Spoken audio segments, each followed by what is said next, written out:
Hello friends, स्वागत है आप सभी का आपके अपने यूट्यूब चैनल बी लर्न में। तो कमेंट किया गया था कि जो सीडीपी के ओल्ड क्वेश्चन पेपर होते हैं 1 to 5 उनको विथ एक्सप्लेन करा दीजिए, ठीक है। तो आपके लिए मैं लेके आई हूँ 1 to 5 सीडीपी के ओल्ड क्वेश्चन पेपर। यह जो पेपर है वह 10 मार्च 2019 को यह पेपर हुआ था। यदि आप चैनल पर पहली बार आए हैं तो चैनल को सब्सक्राइब कर लीजिए और वीडियो को पूरा पहले देख लीजिए। यदि वीडियो पसंद आता है तो वीडियो को लाइक कीजिए, अपने दोस्तों के साथ शेयर कीजिए ताकि आपके साथ साथ उन लोग को भी इसका बेनिफिट मिल सके। तो आइए टाइम वेस्ट ना करते हुए स्टार्ट करते हैं आज की क्लास। आज का पहला क्वेश्चन है, एक बालक जिसकी बुद्धि लब्धि 85 है उसे वर्गीकृत किया जाएगा। सामान्य बुद्धि, ऑप्शन बी है श्रेष्ठ बुद्धि, ऑप्शन सी है मंद बुद्धि और ऑप्शन डी है सामान्य से अधिक बुद्धि। बुद्धि लब्धि पर भी मैं एक वीडियो अपलोड कर चुकी हूँ, तो यदि आप लोगों ने अभी तक नहीं देखा उस वीडियो को तो आप जाके देख लीजिए। सामान्य बुद्धि, इसमें पूछा गया है कि बुद्धि लब्धि उस बालक की कितनी है, 85 है, ठीक है, 85 है, तो वह किस श्रेणी में आएगा? तो वह आएगा मंद बुद्धि। मंद बुद्धि जो बालक होते हैं उन्हें रखा गया है 81 से 90 के अंदर, ठीक है, 81 से 90 के अंदर जिनकी बुद्धि लब्धि होती है वे मंद बुद्धि बालक की श्रेणी में आते हैं। और सामान्य बुद्धि में 91 से 110 बुद्धि लब्धि वाले बालकों को रखा गया है। और श्रेष्ठ बुद्धि में जो है 121 से 140 बुद्धि लब्धि वाले बालकों को रखा गया है। और सामान्य से अधिक, ठीक है, सामान्य से अधिक बुद्धि वाले बालकों में 111 से 120 बुद्धि लब्धि वाले बालकों को रखा गया है। तो आप लोग देख लीजिएगा, उसमें विथ एक्सप्लेन में बताई हूँ कि कौन से बुद्धि लब्धि वाले बालक को किस श्रेणी में रखा गया है। आइए उसके बाद देखते हैं सेकेंड क्वेश्चन। एक विद्यार्थी जो अर्धवार्षिक परीक्षा में अनुत्तीर्ण हो गया है, एक विद्यार्थी जो अर्धवार्षिक परीक्षा में अनुत्तीर्ण हो गया है, आप उसकी मदद कैसे करेंगे? ऑप्शन पहला है कृपांक प्रदान करके। कृपांक मतलब होता है ग्रेस मार्क, ठीक, ग्रेस मार्क देके। तो आप यदि ग्रेस मार्क दे भी देते हैं तो बालक में जो कमी है, बालक में कुछ कमी रह गई है, कोई कॉन्सेप्ट उसे समझ में नहीं आया है, तभी वह जो है अर्धवार्षिक परीक्षा में अनुत्तीर्ण हो गया है। तो आप यदि ग्रेसिंग मार्क दे देते हैं तब भी उसकी कमी दूर नहीं होगी, उसका जो कॉन्सेप्ट है वो क्लियर नहीं होगा। ऑप्शन बी में बताया जाए पुनः परीक्षा का आयोजन करके। यदि आप दोबारा परीक्षा आयोजन करते हैं तो उसके पास जो नॉलेज है वह उसी को लिखेगा, वह उसके अकॉर्डिंग ही वह परीक्षा अटेंड करेगा। उसके बाद ऑप्शन सी है कठिन अवधारणाओं का पुनः अध्यापन करके। कठिन अवधारणाओं का पुनः अध्यापन करके। तो ऑप्शन सी इसका राइट आंसर हो जाएगा, कठिन अवधारणाओं का पुनः अध्यापन करके।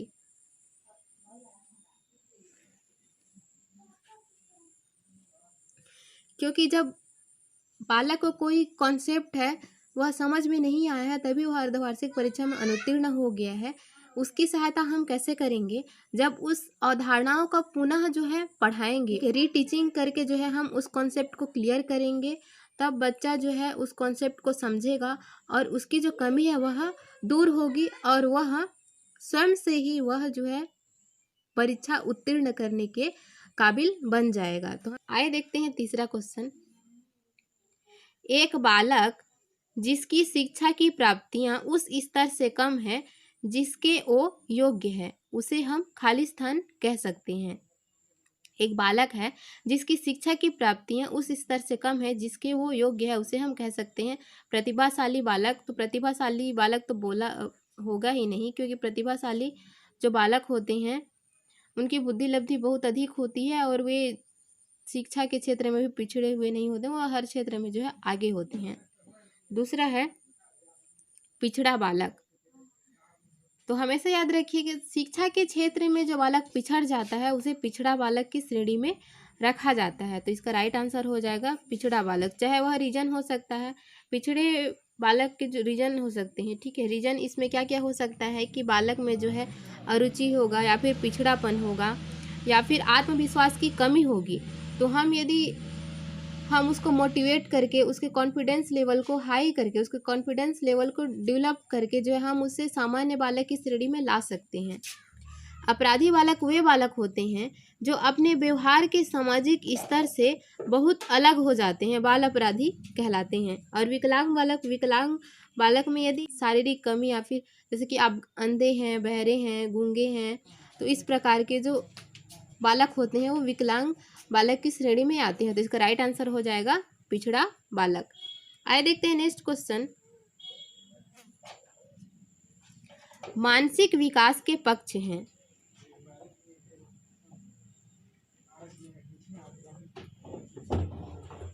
मानसिक विकास के पक्ष हैं संवेग, बुद्धि, भाषा, उपरोक्त सभी। तो हमारा मानसिक विकास तभी होगा जब क्या होगा, संवेगात्मक विकास भी अच्छे से होगा।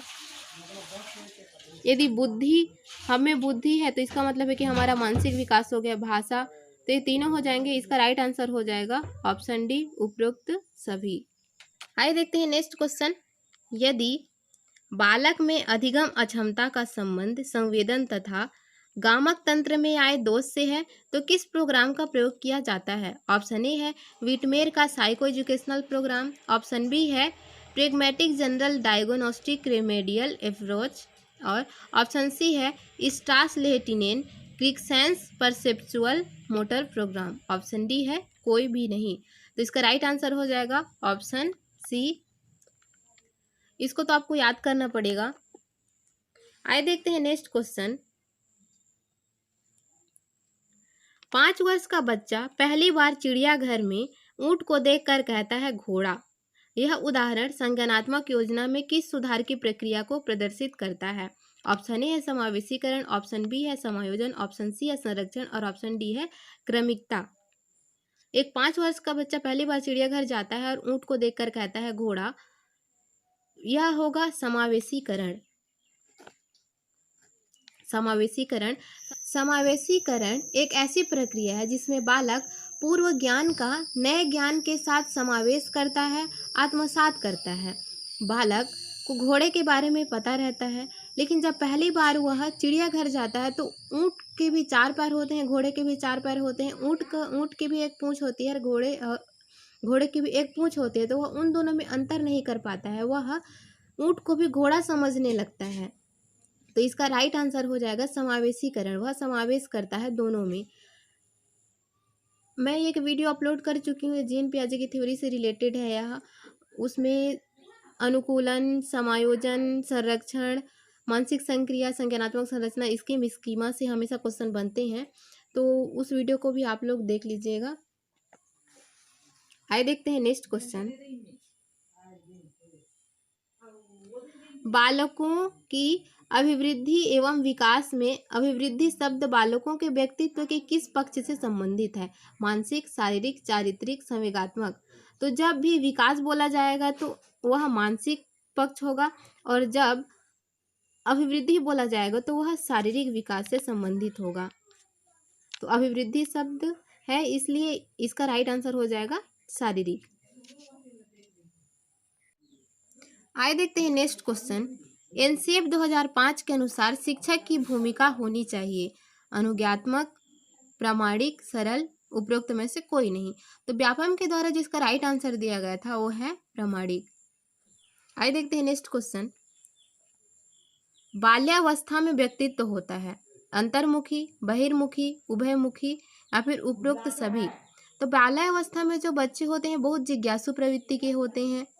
कुछ भी चीज़ देखते हैं तो ये क्या है, कैसे बना है, उनके माइंड में जो है हमेशा चलते रहता है कि हर चीज़ के बारे में जो है जानने की एक जिज्ञासा होती है। तो बच्चे जो होते हैं वो बहिर्मुखी होते हैं। कुछ भी देखेंगे तो आप जैसे किसी से बात करेंगे तो उसकी मिमिक्री करने लगेंगे और अनुकरण द्वारा सीखते हैं। और कुछ भी मशीन हो, किताब हो, या फिर कुछ भी देखेंगे तो उसके बारे में जानने की उनमें बहुत ज़्यादा जिज्ञासा होती है, तो वो बहिर्मुखी होते हैं। आइए देखते हैं नेक्स्ट क्वेश्चन। समस्यात्मक बालक से संबंधित कौन सा गुण सही नहीं है? ऑप्शन ए है चोरी करना, ऑप्शन बी है क्रोध प्रकट करना, ऑप्शन सी है सामाजिक रूप से समायोजित, ऑप्शन डी है झूठ बोलना। तो समस्यात्मक बालक वे होते हैं जो अपने गुणों एवं व्यवहार द्वारा समस्यात्मक प्रतिक्रिया प्रकट कर जाते हैं, समस्यात्मक बालक कहलाते हैं।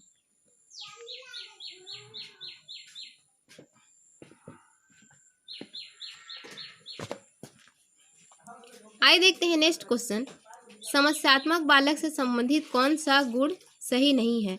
ऑप्शन ए है चोरी करना, ऑप्शन बी है क्रोध प्रकट करना, ऑप्शन सी है सामाजिक रूप से समायोजित और ऑप्शन डी है झूठ बोलना। तो समस्यात्मक बालक वे होते हैं जो अपने व्यवहार एवं गुणों द्वारा समस्यात्मक प्रतिक्रिया प्रकट कर जाते हैं। तो इसका राइट आंसर हो जाएगा सामाजिक रूप से समायोजित। जो समस्यात्मक बालक होते हैं वो सामाजिक रूप से समायोजित नहीं हो पाते हैं, वो असमायोजित होते हैं, झूठ बोलते हैं, चोरी करते हैं, क्रोध आते रहता है उनको, हमेशा जो है गुस्सा करते रहते हैं, तो ये होते हैं समस्यात्मक बालक। आइए देखते हैं नेक्स्ट क्वेश्चन। एक शिक्षक अपने छात्रों को सीखने के लिए कैसे अभिप्रेरित करेगा? एक शिक्षक अपने छात्रों को सीखने के लिए कैसे अभिप्रेरित करेगा? अनुशासन द्वारा, प्रश्न पूछकर, जिज्ञासा जगाकर, कहानी लेखन द्वारा। तो जब हम में जिज्ञासा होगी, ठीक है, सीखने की इच्छा होगी, तो हम बेहतर तरीके से जो है हम सीख सकते हैं। तो इसका राइट आंसर हो जाएगा जिज्ञासा जगाकर। जब हम में सीखने की इच्छा ही नहीं रहेगी तो हम किसी भी चीज़ को, चाहे जितनी भी सुविधाएं हो, चाहे जितना भी अच्छा वातावरण, हम सीख नहीं पाएंगे। तो इसका राइट आंसर हो जाएगा जिज्ञासा जगाकर। आइए देखते हैं नेक्स्ट क्वेश्चन। बेसिक शिक्षा या नई तालीम का अन्य नाम है? ऑप्शन ए अनिवार्य शिक्षा, ऑप्शन बी है नई शिक्षा नीति, ऑप्शन सी है वर्धा शिक्षा योजना और ऑप्शन डी है सर्व शिक्षा अभियान। तो इसका राइट आंसर हो जाएगा वर्धा शिक्षा योजना। और इसको और एक नाम से जाना जाता है, बेसिक शिक्षा को बुनियादी शिक्षा के नाम से भी जाना जाता है, तो याद रखिएगा। आइए देखते हैं नेक्स्ट क्वेश्चन। किशोरावस्था को सर्वोत्तम प्रकार से परिभाषित करने वाला एक शब्द है परिवर्तन।